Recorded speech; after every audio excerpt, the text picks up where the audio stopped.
Thank you, Mr. Speaker. I rise in support of the reform of the Bigger Waters Act. And let's first point out that the flood insurance program was reformed under Bigger Waters with the goal to make it both affordable and accessible. And it did indeed make flood insurance accessible. But it's being implemented in such a way as to make it unaffordable.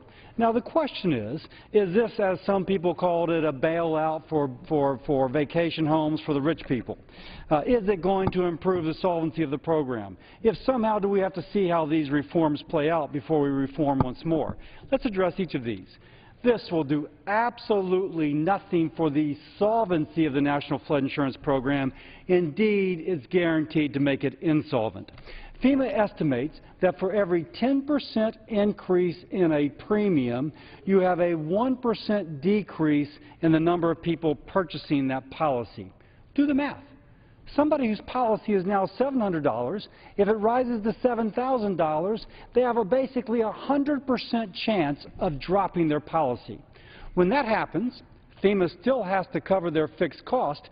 Those fixed costs are concentrated under fewer and fewer subscribers to the insurance policy, which means that even more people get to the point where they can no longer afford this policy, which means that, again, that fixed cost is concentrated further. You have entered the death spiral of a program.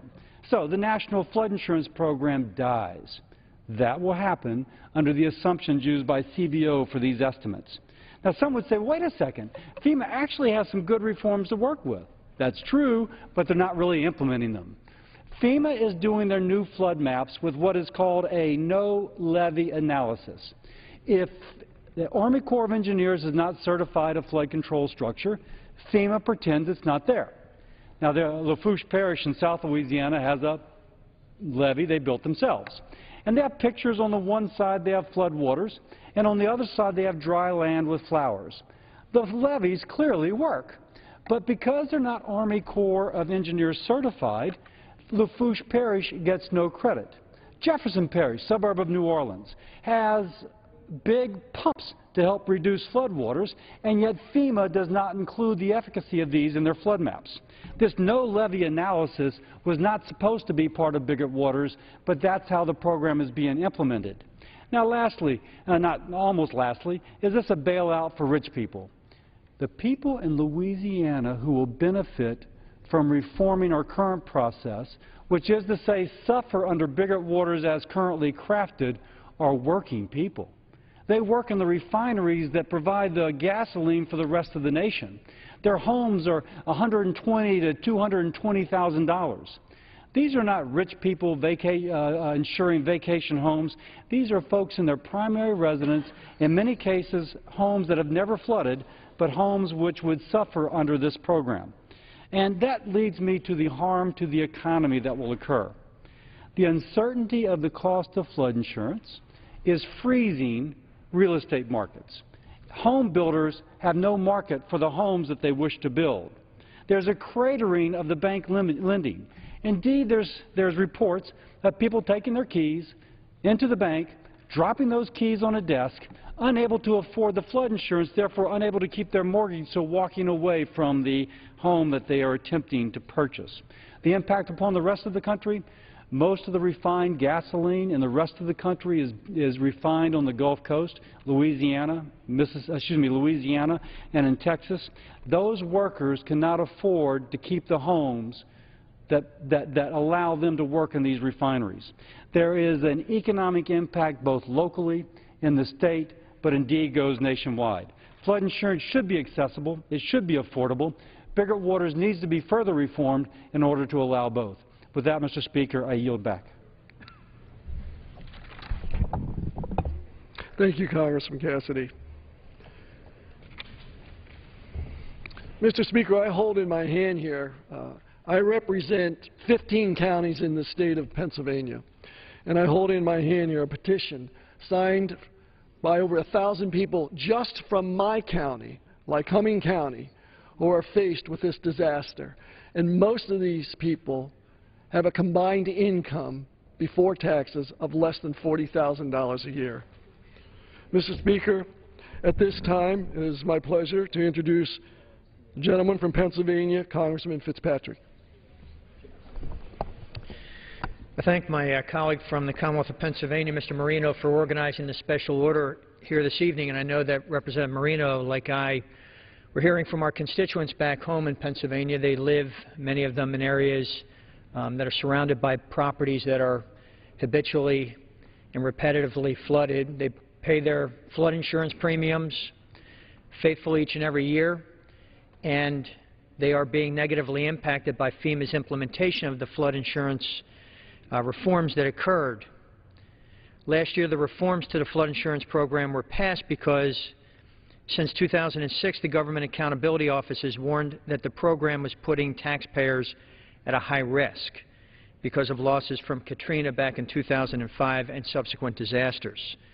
And since then, the program has been subsidized by the taxpayers and currently owes the Treasury, we heard earlier this evening, perhaps as much as $30 billion. And as the GAO stated, these risks are the result of structural weaknesses in how the rate structure provides funding to the program itself. As a result of this, the House and the Senate came together and they reformed the program in some very important ways. However, just because the National Flood Insurance Program was in desperate need of reform does not mean that we should just simply walk away and consider our job to be done. There are families across the country and in my district who are suffering from what they refer to as rate shock.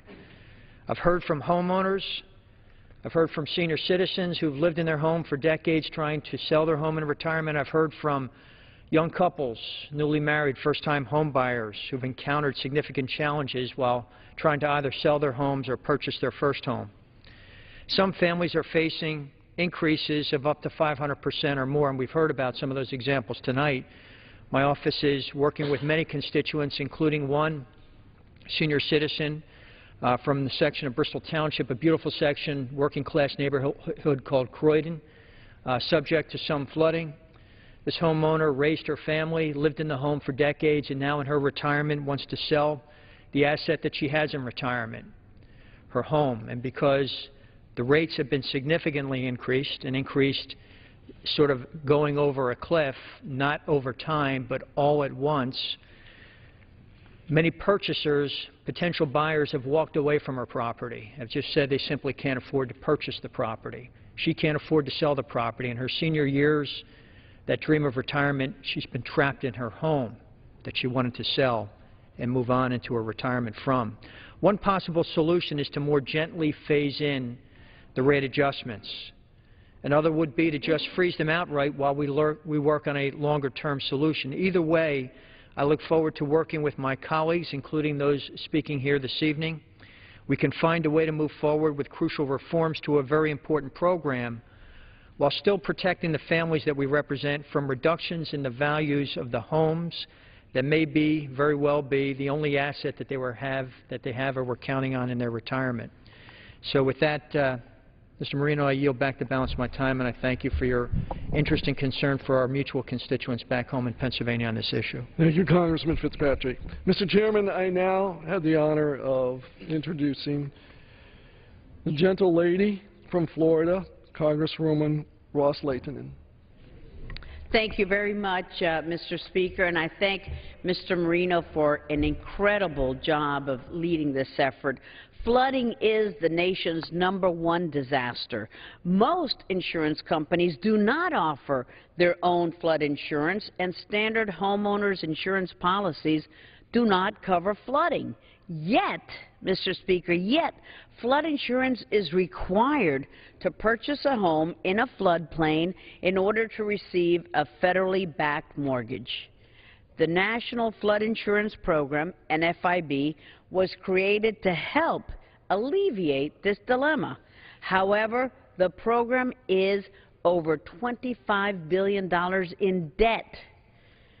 While a substantial portion of that debt is directly due to Hurricane Katrina, many elected officials and our constituents from places less familiar with flooding believe the problem is insolvent because of artificially low premiums.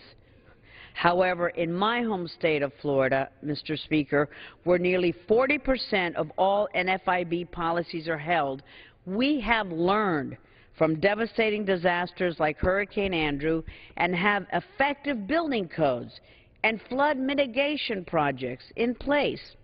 These policies have made our state, Florida, a net donor state to the program, where we pay far more in premiums than we ever receive back in payouts. Nevertheless, when the NFIP was last reauthorized, it contained provisions that would raise rates on all policyholders, sometimes by astronomical amounts. And while the reauthorization program was vital because there had been a series of devastating program lapses that made it impossible to close on the purchase of a house, FEMA, the agency that administers the NFIB, testified that the rate increases would be nominal to most homeowners. Nominal, that obviously was far from the truth. And a mandated affordability study that was supposed to precede any increase was never completed. These rate hikes are unwarranted. They are unfeasible. For that reason, I have co-sponsored different measures that would work to keep flood insurance rates affordable for my constituents in South Florida.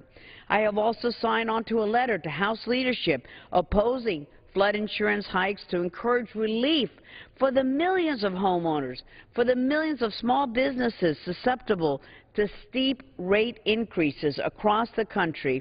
And I sent a letter to FEMA asking this agency to use its authority to keep flood insurance rates affordable. I also voted to shield flood insurance policyholders from excessive rate hikes in this year's Fiscal Year 14 Homeland Security Appropriations Act. Mr. Speaker, the National Flood Insurance Program is vital for our community, and without affordable rates, South Florida is in grave danger. Halting rate increases will ensure that families and businesses are able to thrive rather than succumb to this inexcusable bureaucratic storm. And I thank the Speaker for the time, and I thank Mr. Marino of Pennsylvania for the time as well, and for his leadership on this important issue. Thank you, sir. Thank you, Congresswoman. Mr. Speaker, how much time do I have? The gentleman has 12 minutes 12 remaining. minutes. Okay. At this time, I yield to the gentleman from Louisiana, Congressman Scalise. I want to thank the gentleman from Pennsylvania for his leadership and for yielding time. Clearly, when you look at the problems with the National Flood Insurance Program, what brought us to this point were a number of things. One was that the program continued to lapse over and over again. Multiple times, Congress had passed many patches and Band-Aids.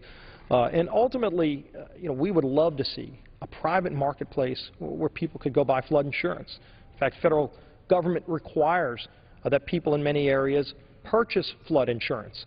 And yet the only place you can go right now is NFIP. You can only go there to buy this, which is a requirement for people purchasing a home in many places. And so if you look at how the implementation by FEMA is adversely affecting millions of people across the country, specifically some examples we've seen in southeast Louisiana in my district point out these glaring inequalities that have to be fixed by Congress for this program to work properly. And in fact, many of the things that we all want to see to get to an actuarially sound program will be undermined if the FEMA implementation goes forward without the reforms that we've been building a bipartisan coalition to implement. And if you look at this, I'll give you a couple of examples, Mr. Speaker. In South Louisiana, Terrebonne and Lafourche parishes right on the front lines of the Gulf of Mexico.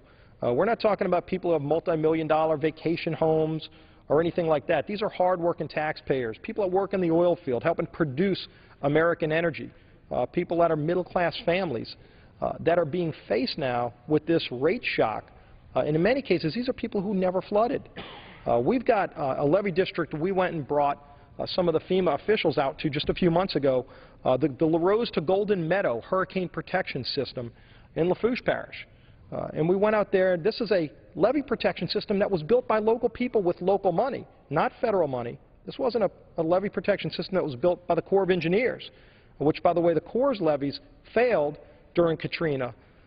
These folks down in Lafourche Parish, they built their own levees, and they never flooded in Hurricane Katrina. They never flooded in Hurricane Rita or Isaac. In fact, this levee protection system was so successful, many of these people never even filed a flood insurance claim, and yet FEMA, it completely ignores that that levee protection system exists. And some of these people are going to be faced with $25,000 a year flood insurance premiums. Now, some people might say that's an actuarially sound rate. That's going to be a death sentence to those families who everybody recognizes. If you own a $200,000 house and then FEMA comes and says, okay, your annual premium for flood insurance is going to be $25,000 a year, you're literally forcing that person to walk away from their home. So you're going to lose the money they're already paying into the system. And again, in many cases, we're talking about people who never even flooded, people who paid their own tax dollars, not federal money, but local money, to build a flood protection system that works. It's worked for all of these storms, and yet FEMA is ignoring the fact that that flood protection system even exists. And ironically, FEMA certified the core flood protection systems that failed. So these are the things that we're trying to address and fix, and again, working in a bipartisan way, because ultimately, we want to see a competitive system. We want to see a system that's actuarially sound. But anybody who thinks that these massive rate increases you would be sending to people who played by the rules and never filed a claim in many cases can pay a $15,000, $20,000 a year premium just for flood insurance when it's much more than they're even paying for their own home note. It's just fantasy. And so we're going to continue working to get this fixed, to put in place a system that is actuarially sound in a way where people can continue to play by the rules and continue to keep their homes and continue to be good, productive taxpayers and contribute to our society like they are today. So that's what we're going to continue working on. Again, I thank the gentleman from Pennsylvania for his leadership, and I yield back to him. Thank you, Congressman Scalise. Mr. Speaker, how much time do I have left? 8 minutes. Mr. Speaker, you heard the devastating stories tonight about what the American people are faced with. I've had, over the past several weeks, numerous conversations with people involved in this legislation, people involved in the agencies, people involved in committees, and to put it quite bluntly, FEMA's methodology is extremely, extremely flawed. And I ask, and I knew the answer to this, but I wanted to hear it from people with whom I spoke, so how many people is this affecting? Well, it's only affecting not quite 3 million people in the United States. And I said, what do you mean only? Well, we have indications, and FEMA knew that there would be a small percentage, a small number of people who would get hit with extremely large bills. And I asked on the telephone when I was talking to several of these people, are you one of the less than 3 million people? And there was dead silence. And I said, well, you've answered the question, you're not, so obviously this is just being taken for granted. We have two places to go here. Do we want to create a myriad of ghost towns across this country? Or do we want to continue to improve cities and towns? I think the latter. I think we need to improve the quality of life for American people. We work, Congress works for the American people. I work for the people of the 10th Congressional District, and we have a responsibility here. You know, it wasn't,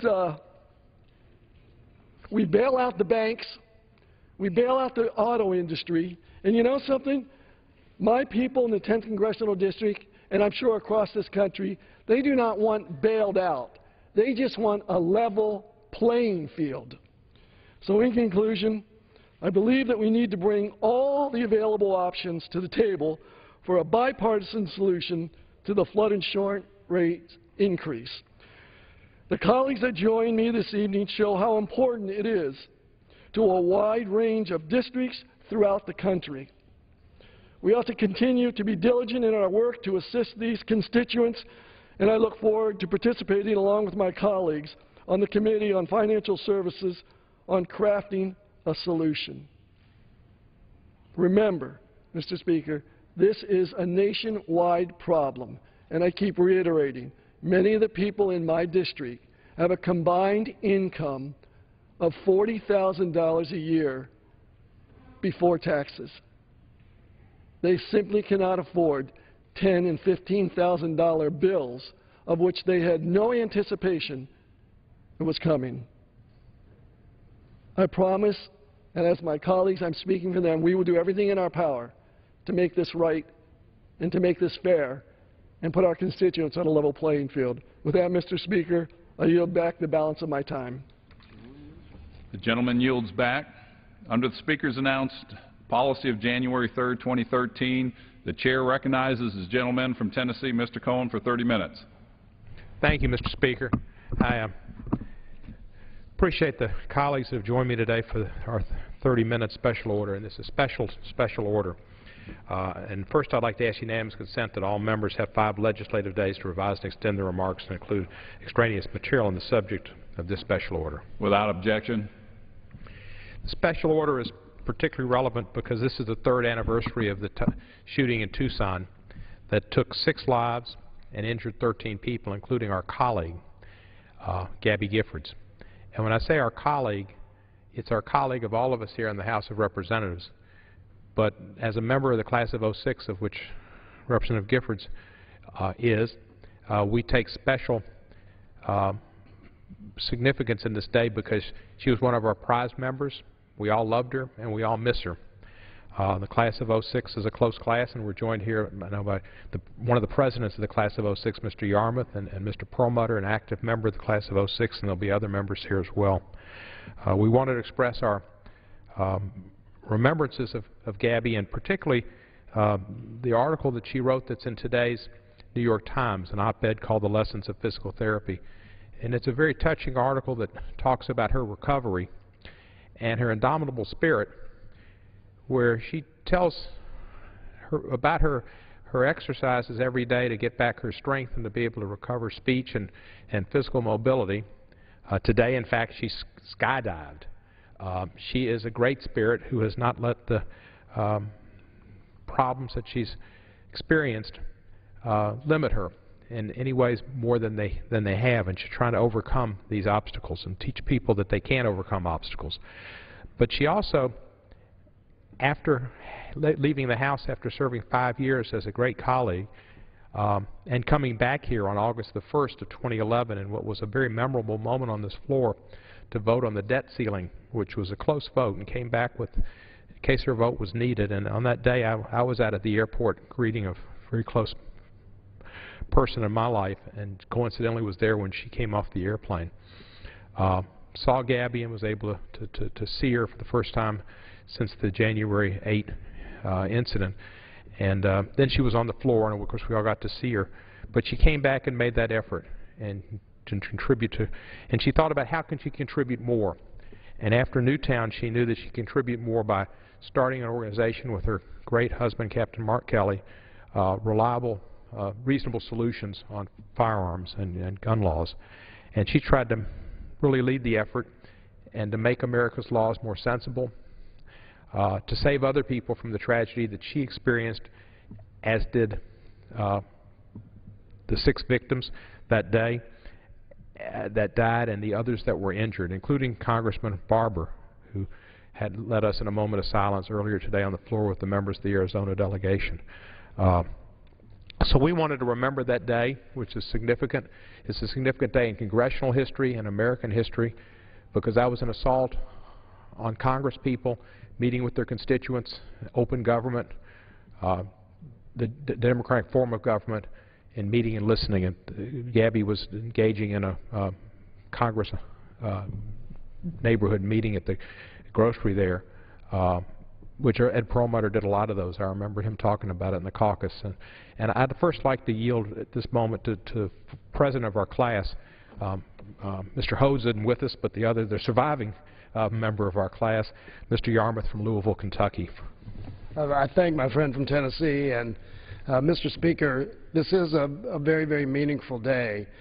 Like so many other things in our lives, there are certain times, certain events that you always recall where you were when they occurred. And I remember very well that Saturday when I was at lunch with a group of friends and received word that Gabby had been shot.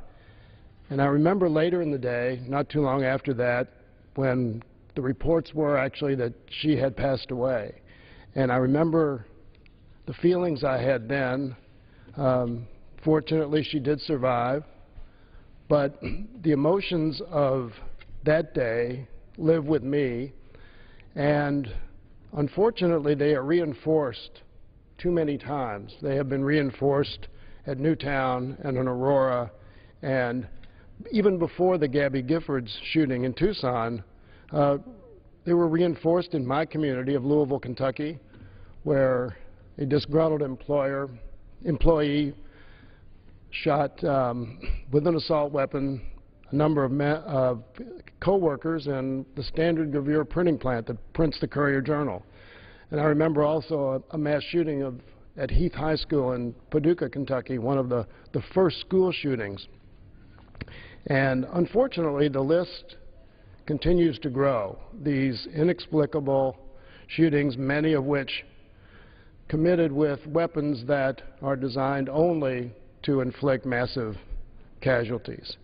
And after Newtown, I spoke out the next day and saying actually that I was sorry that I had not spoken out on a regular basis.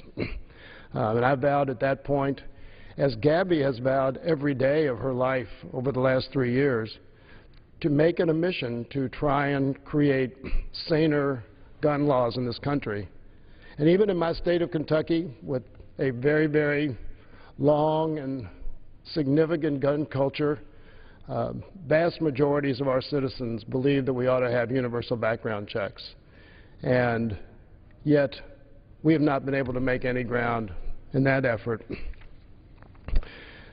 I think most people realize that in that Gabby Gifford shooting, that Jared Loughner, the perpetrator, was actually wrestled to the ground when he had stopped to reload because he did not have a 30 capacity magazine. He had a lesser capacity magazine. And yet, we can't deal with, again, these weapons and magazines made to inflict damage on many, many people.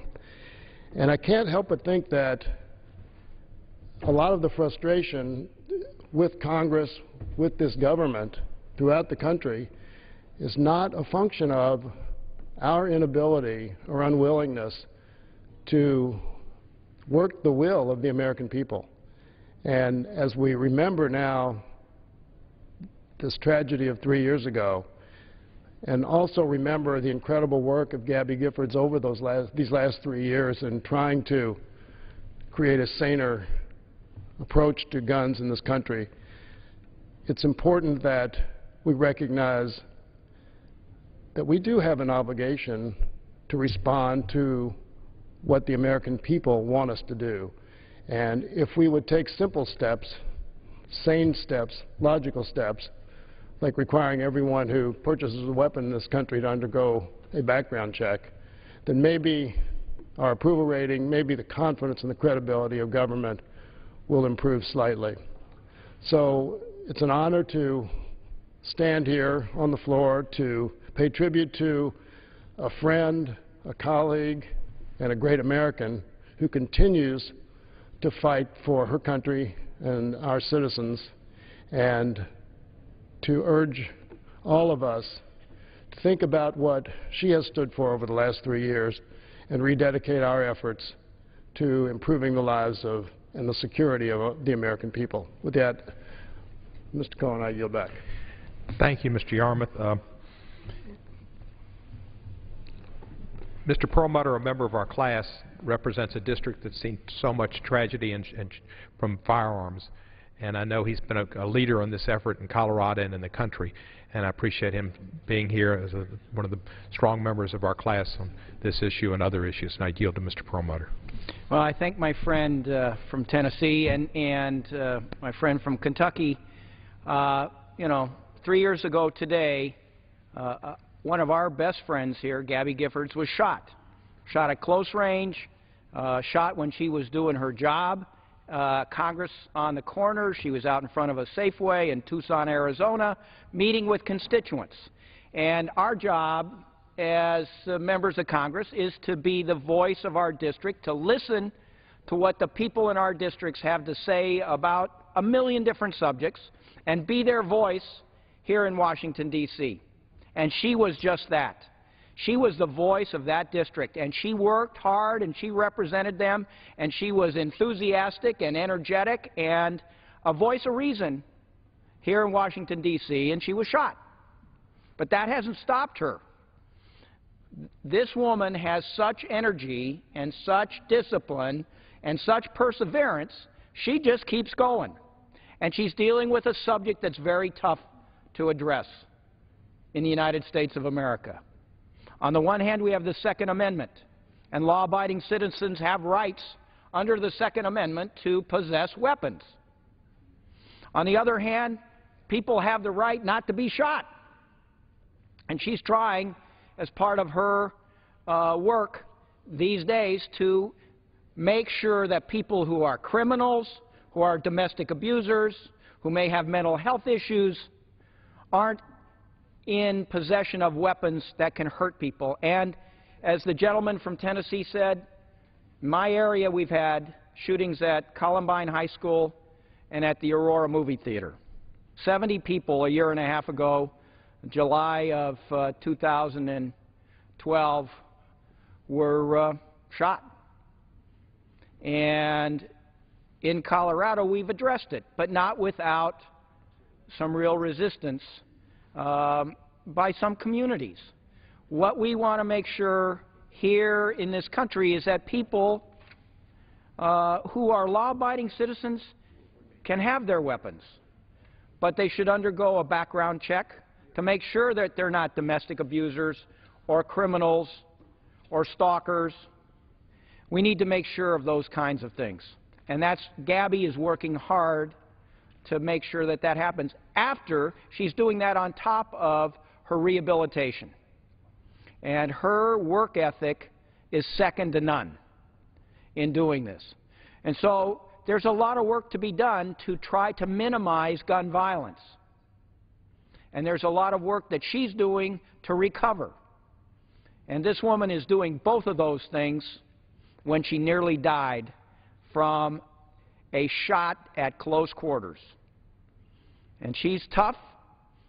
She is an American through and through, and she never says die. She is going to continue to work and work for the betterment of her community and of this nation. And I'm glad that I got a chance to say something, Mr.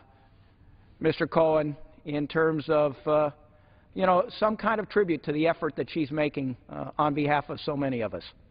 So I would return, or I can lead to one of our other class of '06, but I can say we are very proud of Gabby Giffords, both when she was here and now in the service that she provides to the nation just in her everyday life.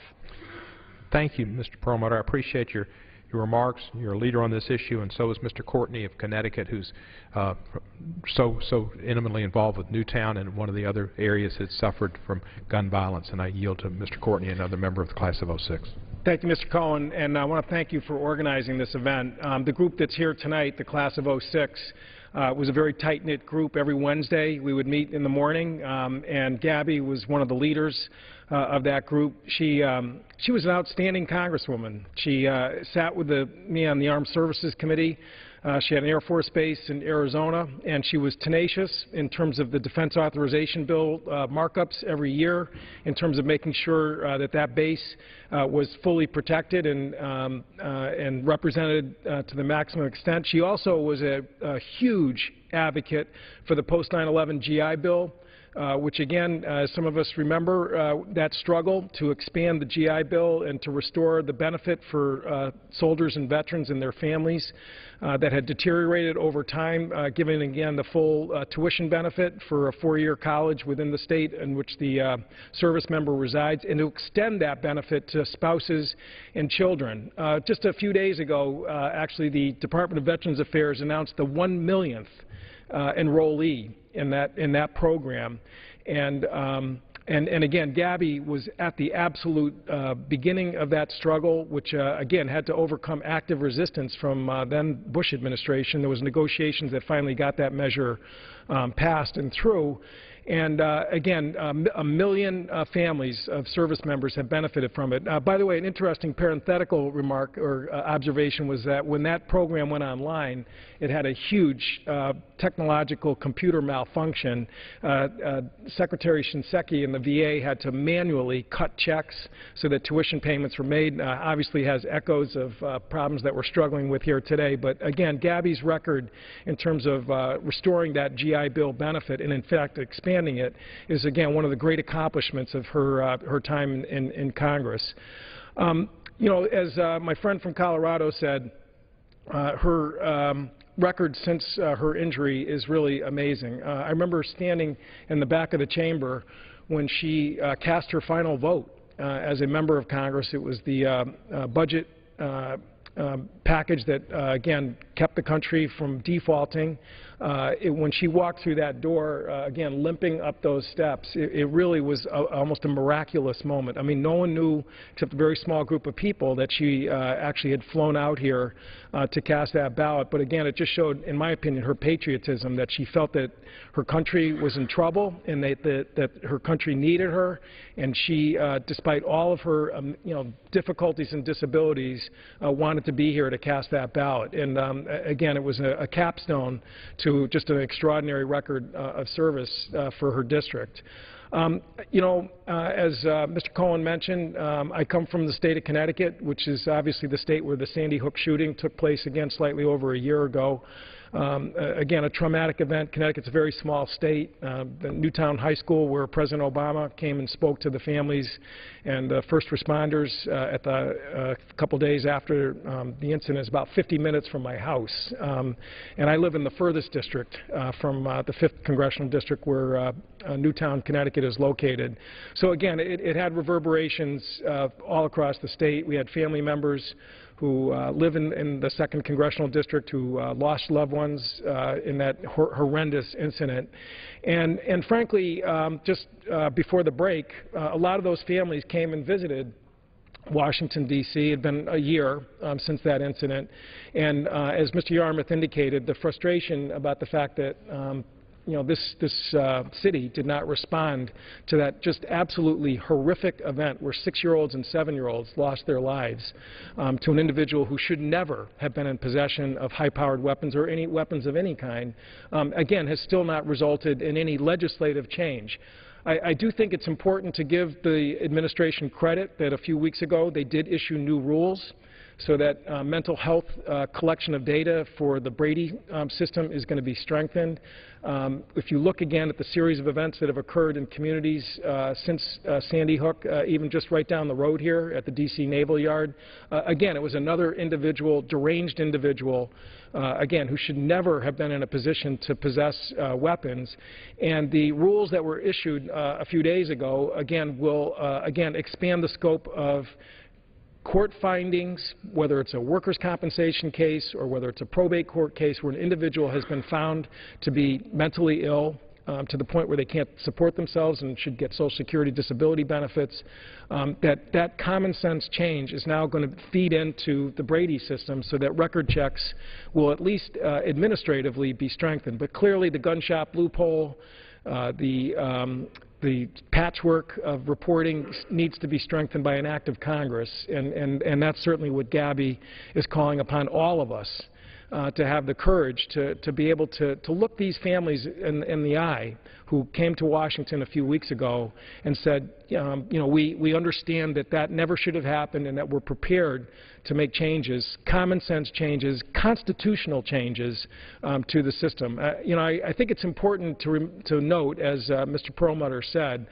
if you read the D.C. versus Heller case, which is the hallmark case of an individual right to bear arms, and you read Justice Scalia's decision, he made it crystal clear that the right to own firearms does not extend to criminals, to the mentally ill, and that, in fact, certain classes and categories of weapons, whether it's fully automatic machine guns or other weapons that are not in common need or use, are not protected by the D.C. Heller decision, and that, like any portion of the Bill of Rights, that there are balance restrictions which the courts recognize and give us the latitude to do our job and to make common sense changes. So, again, You know, Gabby's injuries, which again took place 2 years ago, it's hard to believe that that much time has gone by, is something that, again, we've still got to hold on to that, and we've got to make sure that her amazing service in the Congress and also her record of advocacy is something that,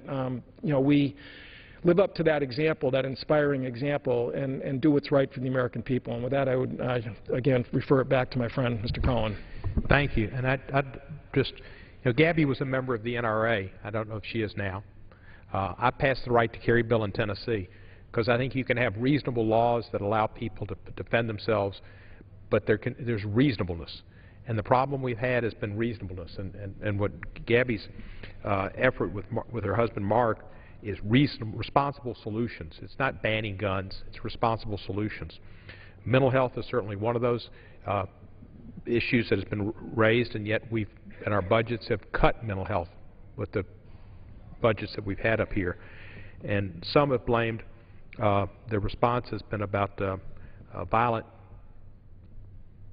games that children might play or be exposed to.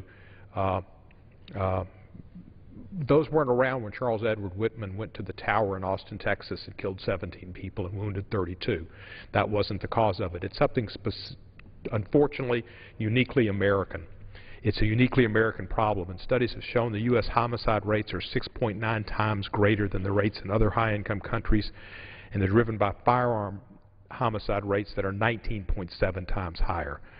In the 27 countries that were studied of higher industrialized countries, 80% of all firearm deaths occurred in the United States, and 86% of women killed by firearms were United States women, and 87% of the children were United States children.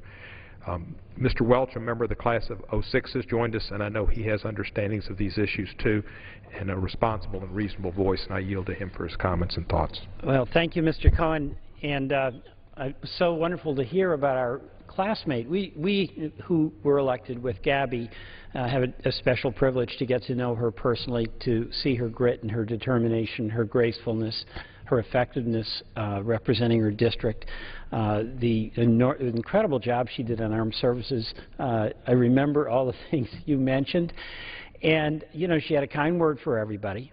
She didn't forget anything. She was totally devoted to her staff and to her constituents. And what a pleasure it was. And all of us, I think, felt that if Congress was filled with folks like Gabby Giffords, the world would be a better place, even Congress. And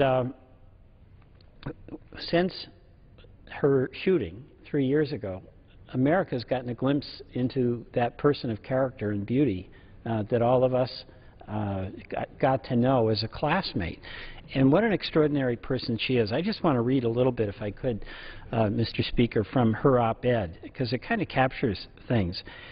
When this happened 3 years ago, she mentions, I was allowed the opportunity for a new life, but she had planned to spend her 40s continuing her public service and starting a family with this wonderful man, her husband, who she married while she was in service here in Congress, Mark Kelly. And remember when we saw Mark Kelly struggling with the question of his wife in the hospital and having to decide whether to continue to command the mission into space, and how he struggled with that, wanting to be doing what he was trained all his life to do, and be also the extraordinary husband that he was, and how Gabby was his biggest supporter, that he continued the mission, and what a couple they are. And then to hear her describe what she's had to go through. I mean, she was really athletic. She rode horses, she rode motorcycles, she hiked up and down the Grand Canyon, and she was just a very physically fit and vigorous outdoors woman. And she, in that moment that she was shot, and really the question was whether she was going to live. She did. A blessing for her, for us, for America, her family. But her life then required her to face an incredible challenge, how to learn things that we now take for granted. And she describes, I've spent the last 3 years learning how to talk again, how to walk again. I had to learn to sign my name with my left hand. It's gritty, painful, frustrating work every day. And rehab is endlessly repetitive. And it's never easy, because once you've mastered some movement or action or word, no matter how small, you move on to the next. You never rest. What Gabby did, that was the life that was in front of her, and she had to make a decision about whether to engage and plunge forward, knowing how hard that would be, how repetitive it would be, and she did it. And of course, at the end, and she's been making progress, incredible progress. And she celebrates in this op-ed that she didn't imagine that her stricken, paralyzed arm would ever move again. For so many days it did not, until one day it did. So she faces life and embraces this new life that is nothing compared to that athletic, horse riding, motorcycle riding, Grand Canyon climbing person that was very easy for her to be. She had all of that, those personal qualities, with this enormous commitment to public life, and had a belief that what we did to try to shape public policy mattered. How you treated the person in your life, the ones you love, incredibly important, but how you use that love to try to build laws that create opportunities for a better, less violent, more peaceful society. She had the energy and the heart to do that as well. And she's continuing that with her cause, working side by side with her husband, Mark, for sensible gun legislation. And you know, when I think about what she's done, and sure, we can have a legitimate debate about what's the right law. I mean, I definitely think the background checks, why wouldn't we have that apply to everybody? It doesn't restrict their ability. It just means they go through the check. But when I consider that and think, all right, there's legitimate debates on both sides.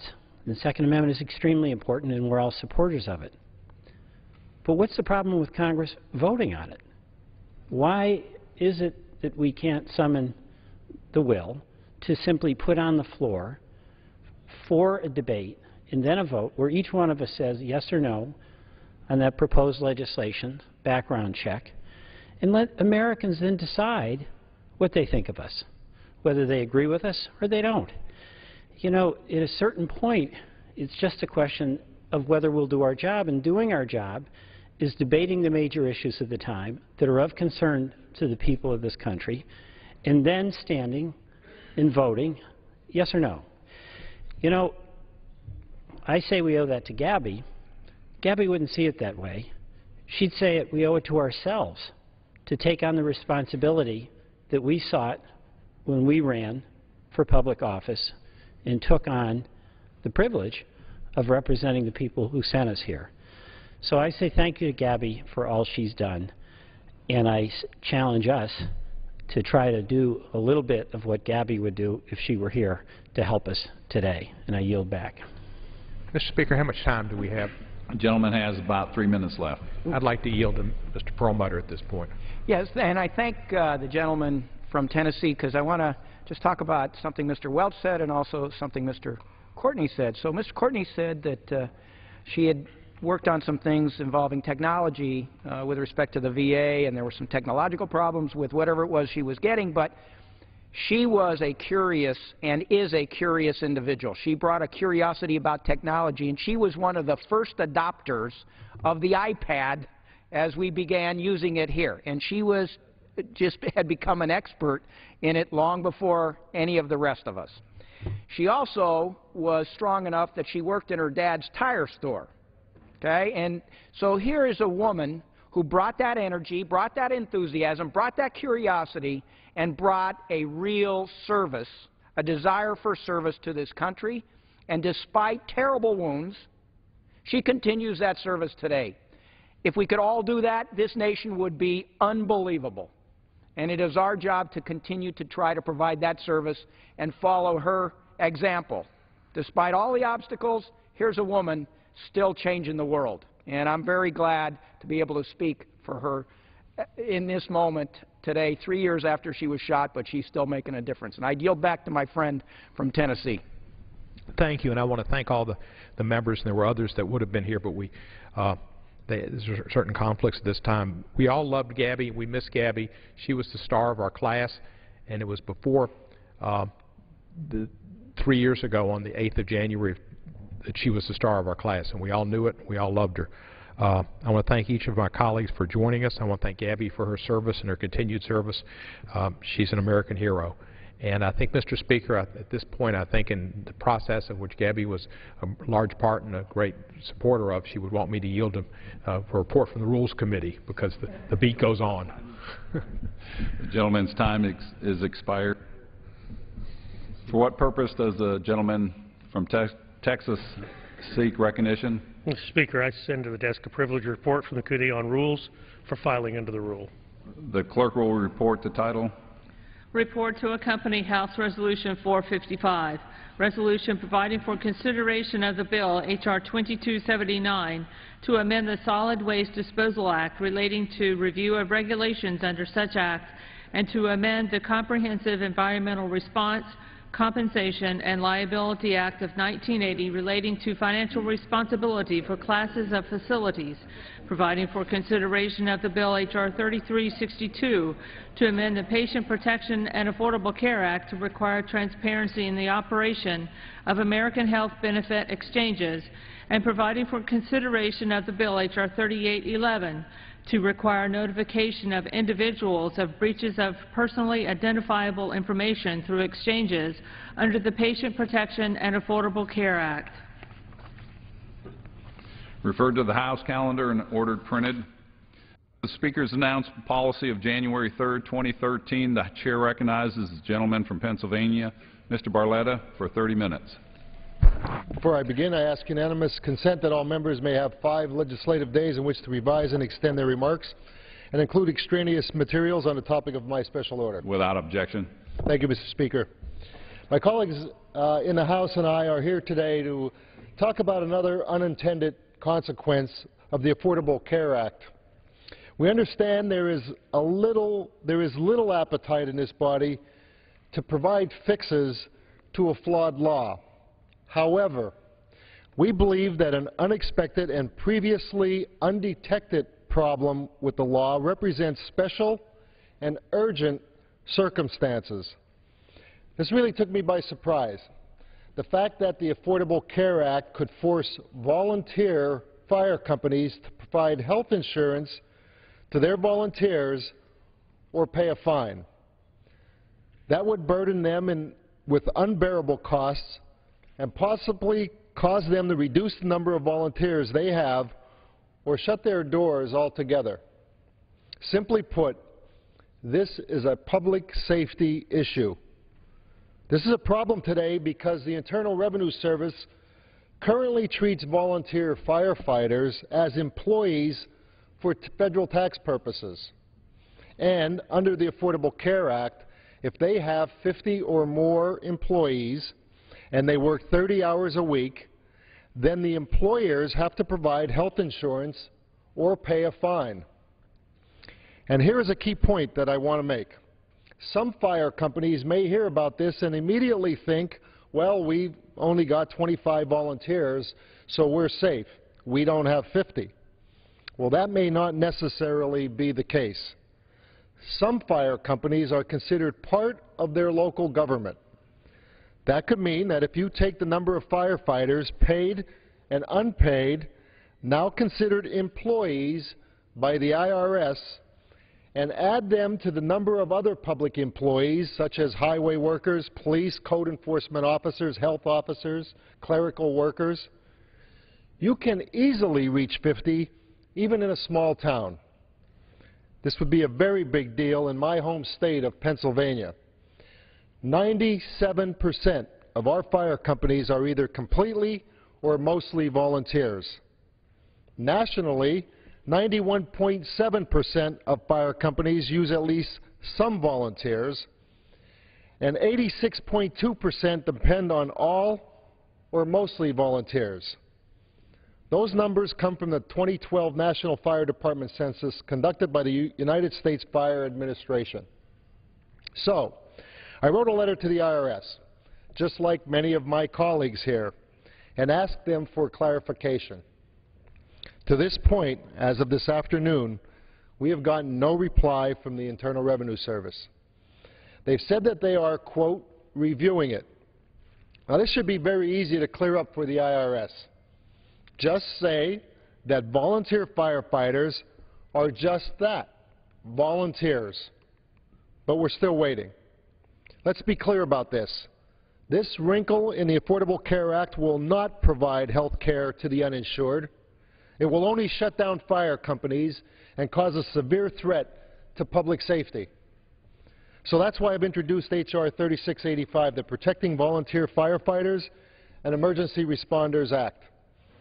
The bill will specifically exempt volunteer firefighters and volunteers providing emergency medical services from the employer mandate provision of the Affordable Care Act. I was happy to learn that there is a bipartisan Senate bill that is a companion to mine. I hope that we can see bipartisan support for this in both the House and in the Senate, and that we can get through this quickly so that the President can sign it. Mr. Speaker, this problem with the Affordable Care Act represents a clear and present danger to public safety. Now, I'd like to invite my colleagues to offer their thoughts about this problem and how it relates to their own districts. Now, I'd like to yield to the gentleman from Pennsylvania, Mr. Fitzpatrick.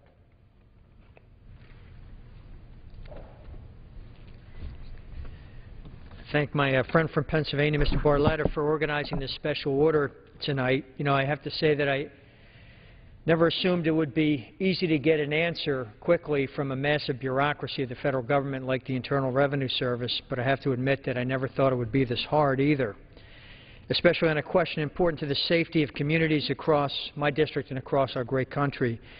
My question to the previous IRS chief, and more recently the new agency head, has been a simple one.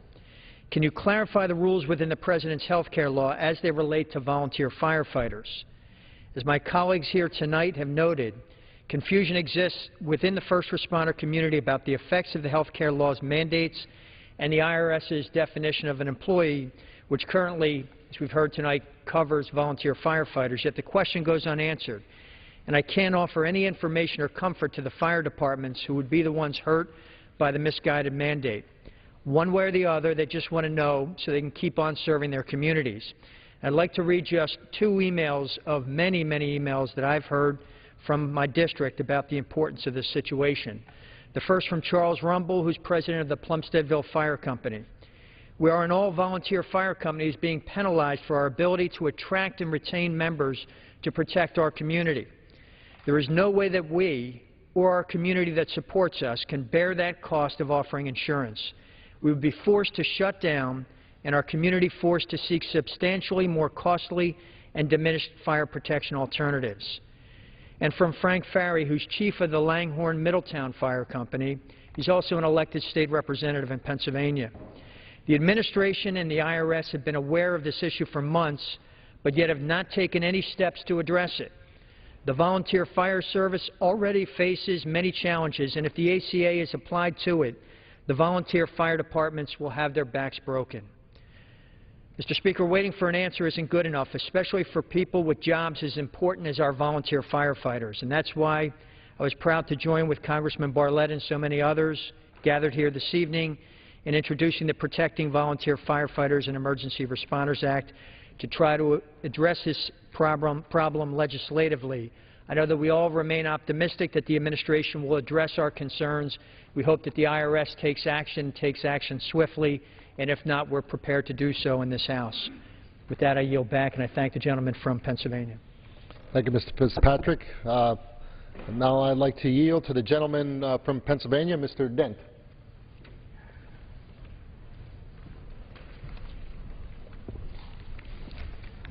Thank you. I'd like to also join my colleagues tonight in support of Representative Barletta's very important legislation to help clarify the fact that the volunteer firefighters should not be counted as full-time equivalents under the employer mandate under the health care law, more commonly known as Obamacare. It's been very clear to me, after having meetings with many of my friends in Lebanon County, Pennsylvania, where a number of firefighters from different fire companies came to speak to me on this issue, were very clear that the impact, the potential impact of this idea of counting volunteer firefighters as full-time equivalents will really have a very negative impact on public safety in that particular community where volunteer firefighters really do provide the bulk of the fire service, as is the case in much of the Commonwealth of Pennsylvania and throughout the country. So it's clear to me that the health care law is riddled with so many problems. I mean, we always knew that this employer mandate was going to be a problem, where it says that if you have more than 50 employees, you're going to have to provide health care benefits after the first 30 for those working more than 30 hours a week. Well, I don't think anybody in their wildest imagination would have ever thought that a volunteer fire company would have been impacted by this. And it raises a whole host of questions, too. Well, do those volunteer firefighters, are they part of the municipal workforce? I mean, there are all sorts of questions that we simply don't know the answer to.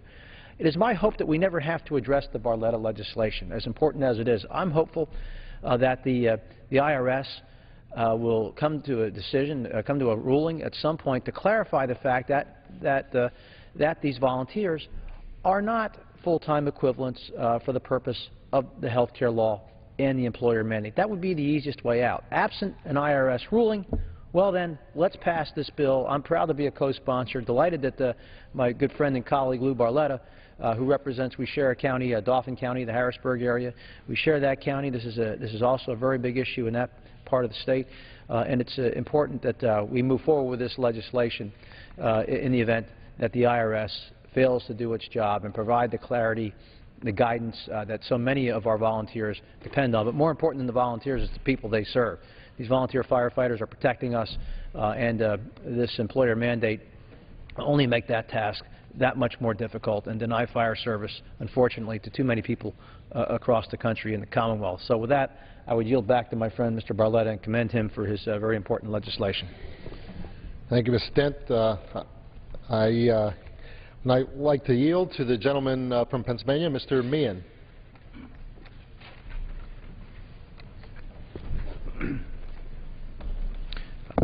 I thank the gentleman, and I want to join the gentleman